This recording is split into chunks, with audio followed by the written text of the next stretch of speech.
Pode ser o povo de Deus, Angélica Carneiro aqui. Pega seu chá, pega sua Bíblia e vem fazer esse devocional comigo. Nossa referência bíblica hoje está em 1 Samuel 22, 20 ao 32. São 12 capítulos, não passa mal para ler. Vai dar certo, confia. Essa leitura, ela fala sobre a situação de Davi depois que ele foi ungido a rei de Israel. Porque você acha que ele foi ungido e já foi e subiu no trono? Não, tinha Saul ainda.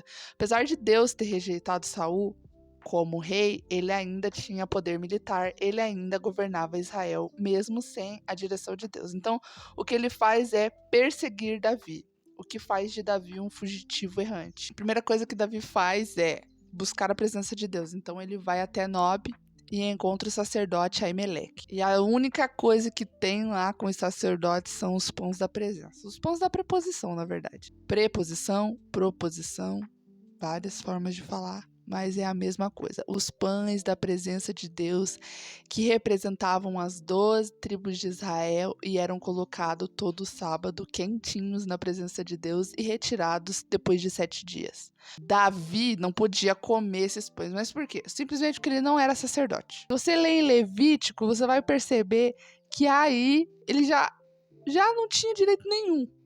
Mas o problema ainda estava na mesa. Por quê? Porque Davi e seus homens ainda tinham fome. Então, esse sacerdote dá um pulo de muitos anos à frente. Atos de bondade seguido da obediência à lei.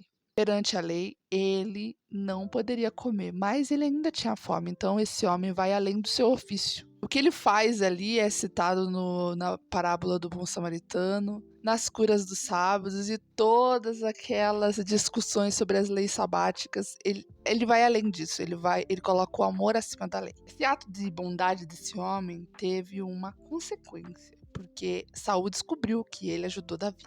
Então ele manda matar todos os sacerdotes de Nob. Os 85 que vestiam o éfode de linho, que era a vestimenta sacerdotal, foram mortos à espada pelo X9 que contou para Saul, porque os outros soldados não tiveram coragem de erguer a mão para os sacerdotes. Matou todos, menos um, que era quem? Era Abiatar, que fugiu. E de todas as coisas que ele poderia carregar, a única coisa que ele carregou foi o éfode de linho. E quando ele fugiu, ele foi para onde o inimigo ia procurar ele. Foi para Davi. Só que quando ele chega a Davi, ele fala uma frase que nenhuma pessoa no mundo teria a audácia de falar. Fica comigo, não temas, o que busca a sua vida, busca a minha, mas comigo você estará em segurança. É muito audacioso esse Davi para pensar. Não, ele é muito audacioso. Por que ele fala isso? Porque ele era um bom soldado? Ele poderia falar isso porque ele era um bom soldado, porque as pessoas falavam que ele era um bom soldado. Não era que ele era gavola. Ele não era gavola. As pessoas falavam. Saul matou milhares, mas Davi matou 10 milhares. Ele poderia confiar na força do braço dele, mas a confiança de Davi estava na força de Deus. Ele confia em Deus em tudo que ele vai fazer. Que a prova? 1 Samuel 23, 2. Pediu, pois, Davi ao Senhor, dizendo: irei eu atacar esses filisteus? E disse o Senhor a Davi: ataca os filisteus e livra aquele. Tá aí a prova. Tudo que ele ia fazer, ele falava com Deus primeiro. É exatamente por isso que Davi é um homem segundo o coração de Deus. Não porque ele era esperto, nem bom de braço, nem bom na espada, mas era porque ele estava sujeito à vontade de Deus. Quando foi que Davi consultou? A gente acabou de ler. Ele consultou a Deus quando ele foi atacar os filisteus que estavam afligindo os moradores de Keila. E como ele consulta? Ele consulta através do mediador autorizado, que é quem?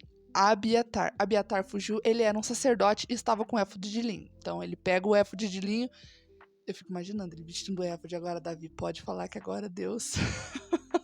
Não sei como é que funciona, não sei como funcionava a logística, porque a Bíblia não é específica nessa parte, mas ele vestia o éfode e então Davi consultava através de Abiatar, o mediador autorizado, o que Deus queria, e Deus respondia a ele. Nós também temos um mediador autorizado, você sabe, né? O nosso mediador está em 1 Timóteo 2,6. Pois há um só Deus e um só mediador entre Deus e os homens, Cristo Jesus, homem que se deu a si mesmo em resgate de todos. Jesus é seu mediador autorizado. Então, quando você precisar, pega o éfode, chega nos pés do mediador que a resposta é certa. Eu espero que você tenha aprendido bastante com esse vídeo, tá? Não se esquece de compartilhar com seu amigo doidinho, pra ele achar outra doidinha que nem eu. Compartilha esse vídeo, curte esse vídeo, se inscreva nesse canal para você sempre ter acesso aos meus vídeos quando eles subirem aqui. Obrigado por assistir até aqui, fica com Deus aí. Beijo!